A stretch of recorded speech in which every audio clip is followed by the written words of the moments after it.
शांताकारं भुजंगशयनं पद्मनाभं सुरेशं विश्वाधारं गगनसदृशं मेघवर्णं शुभांगं लक्ष्मीकान्तं कमलनयनं योगिभिध्यानगम्यं वंदे विष्णुभवभयहरं सर्वलोकैकनाथम्। ओम नमो भगवते वासुदेवाय। आपका भक्ति कथा चैनल पर स्वागत है। आपका दिन शुभ और मंगलमय हो। आज दिनांक है 23 जून और दिन मंगलवार है। आज ज्येष्ठ शुक्ल पक्ष की 9वीं तिथि है। आज सूर्योदय का समय सुबह 5:24 और सूर्यास्त शाम 7:22 पर होगा।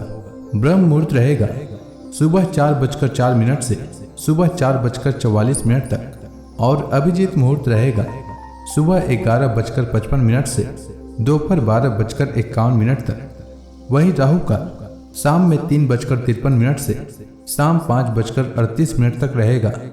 आइए सुनते हैं ज्येष्ठ मास कथा का 23वां अध्याय।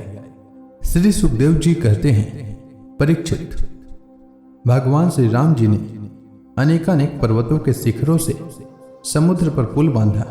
जब बड़े बड़े बंदर अपने हाथों से पर्वत उठा उठा कर लाते थे, तब उनके वृक्ष और बड़ी बड़ी चट्टानें थर थर कांपने लगती थी। इसके बाद विभीषण की सलाह से भगवान ने सुग्रीव, नील, हनुमान आदि प्रमुख वीरों और वानरी सेना के साथ लंका में प्रवेश किया।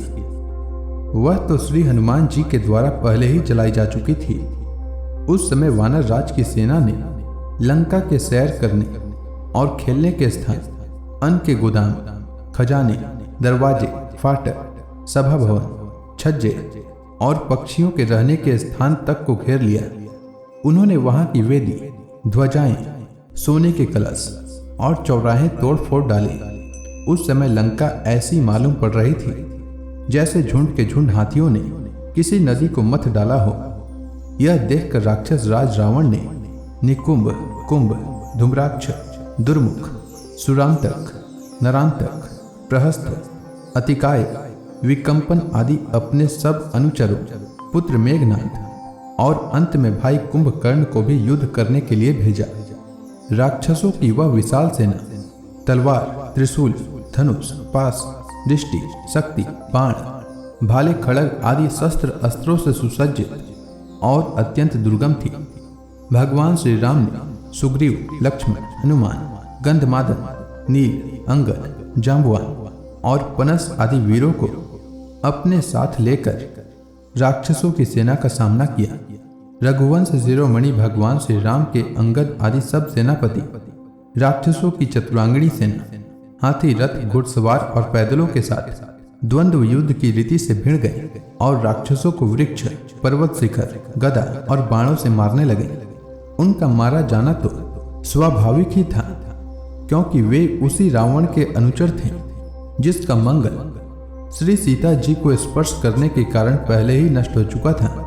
जब राक्षस राज रावण ने देखा कि मेरी सेना का तो नाश हुआ जा रहा है, तब वह क्रोध में भरकर पुष्पक विमान पर आरूढ़ हो भगवान श्री राम के सामने आया। उस समय इंद्र का सारथी मातली बड़ा ही तेजस्वी दिव्य रथ लेकर आया और उस पर भगवान श्री राम जी विराजमान हुए। रावण अपने तीखे बाणों से उन पर प्रहार करने लगा। भगवान श्री राम जी ने रावण से कहा, नीच राक्षस, तुम कुत्ते की तरह हमारी अनुपस्थिति में हमारी प्राण प्रिया पत्नी को हर लाए। तुमने दुष्टता की हद पार कर दी। तुम्हारे जैसा निर्लज तथा निंदनीय और कौन होगा। जैसे काल को कोई टाल नहीं सकता, कर्तापन के अभिमानी को वह फल दिए बिना रह नहीं सकता, वैसे ही आज मैं तुम्हें तुम्हारी करनी का फल चखाता हूँ। इस प्रकार रावण को फटकारते हुए भगवान श्री राम ने अपने धनुष पर बाण चढ़ाया और उस पर छोड़ा। उस बाण ने वज्र के समान उसके हृदय को विदीर्ण कर दिया। वह अपने 10 मुखों से खून उगलता हुआ विमान से गिर पड़ा।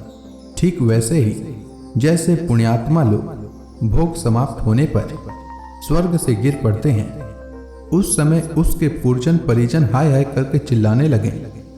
तदनंतर हजारों राक्षसियां मंदोदरी के साथ रोती हुई लंका से निकल पड़ी और रणभूमि में आई।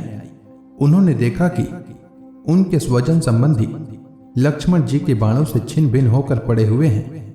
वे अपने हाथों अपनी छाती पीट पीट कर और अपने सगे संबंधियों को हृदय से लगा लगा कर ऊंचे स्वर से विलाप करने लगी। हाय हाय स्वामी, आज हम सब बेमौत मारी गई। एक दिन वह था जब आपके भय से समस्त लोकों में त्राही त्राही मच जाती थी। आज वह दिन आ पहुंचा कि आपके न रहने से हमारे शत्रु लंका की दुर्दशा कर रहे हैं और यह प्रश्न उठ रहा है कि अब लंका किसके अधीन रहेगी।